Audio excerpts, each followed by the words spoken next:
Commander Zixathara had spent 3 centuries preparing for this moment. Her mandibles clicked with nervous energy as she reviewed the tactical displays one final time. The Corvani Empire's most elite Deathworld conquest unit surrounded her in the dropship's cramped bay, each warrior a product of genetic enhancement, cybernetic augmentation, and relentless training that would have killed lesser beings. "Final systems check," she commanded, her voice carrying the authority of someone who had survived 17 different hostile world pacifications. "Environmental suits?" "Sealed and pressurized," came the chorus of responses. "Weapon systems?" "Armed and calibrated for maximum lethality." "Neural dampeners for psychological warfare resistance?" "Active and synchronized." "Molecular food paste dispensers for extended operations?" "Loaded with 3-week supply." The ship shuddered as they entered the atmosphere of classification. Level Omega-7 planet designated Terra. Intelligence reports painted a nightmare scenario. A world where the dominant species had somehow survived in environments that should have killed them millions of times over. Gravity that would crush most civilized beings.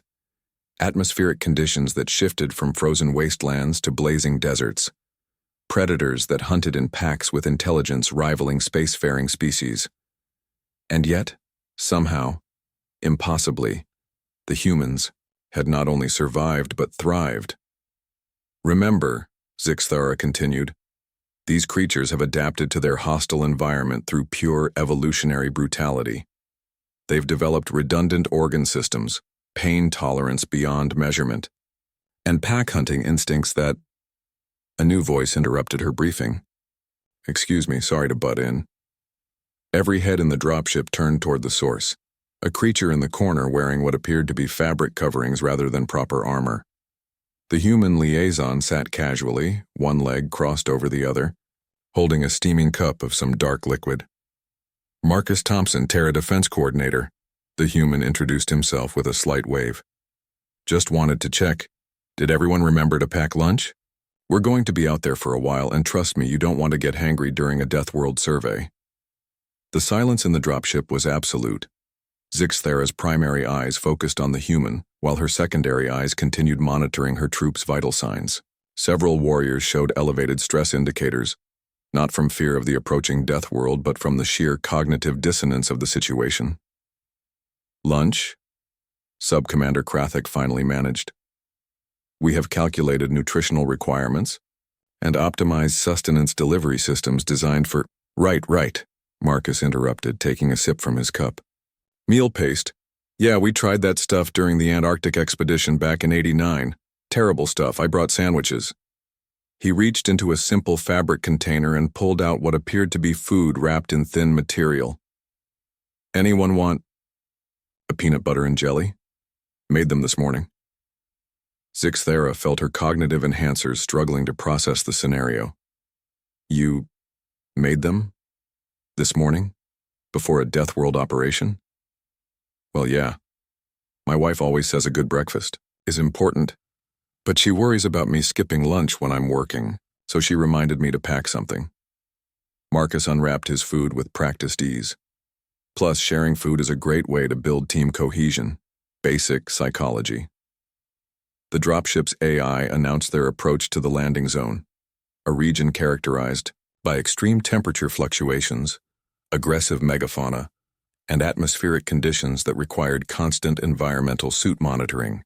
"Helmets on," Zixathara ordered, watching her elite warriors seal themselves into their life support systems.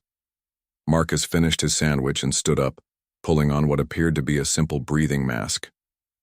"Oh, that reminds me, the oxygen concentration down there is pretty standard for us, but you folks might find it a bit thin. There's also some local pollen that might cause allergic reactions in non-terrestrial species. I brought some antihistamines if anyone needs them." "Antihistamines?" Zixathara's voice carried a note of hysteria that her training should have prevented. "Yeah, for allergies. You know, sneezing, watery eyes, that sort of thing. Real pain, when you're trying to focus on not getting eaten by a dire wolf." The dropship touched down with a mechanical thud. Through the viewports, Zixathara could see the hellscape they'd studied for months, twisted vegetation that moved without wind, distant roars that suggested massive predators, and in sky that seemed to shift between colors as atmospheric particles caught the alien sunlight. Deployment in 30 seconds, the AI announced. Marcus stood up and stretched casually. All right, folks, welcome to Montana. Beautiful this time of year. We'll start with a nature walk through the lower valley. Great way to get acclimated to local wildlife. Anyone who needs a bathroom break should speak up now because the next rest stop is about 6 miles through bear country. Zixthera watched through her enhanced visual systems as the human walked toward the exit ramp, still carrying his simple fabric bag and whistling what appeared to be some form of recreational audio expression. Sir, Sub-Commander Krathek whispered, over their private comm channel. Are we certain this creature isn't using some form of advanced psychological warfare against us? Zixthera observed Marcus pause at the ramp controls, then turned back with what appeared to be a genuine expression of concern. Oh, one more thing. Does anyone get motion sick? The trail gets pretty winding once we hit the mountain paths. I've got some ginger tablets if anyone needs them. As the ramp lowered and the hostile atmosphere of Terra rushed into their environmental systems, Zixthera made a command decision that would reshape the Corvani Empire's understanding of Deathworld, species forever. Unit 7, she transmitted to Orbital Command, requesting immediate tactical reassessment. The humans, they're not what we expected. Marcus stepped onto the alien soil of his homeworld and took a deep breath of unfiltered air. Come on, everyone. Last one to the scenic overlook buys dinner.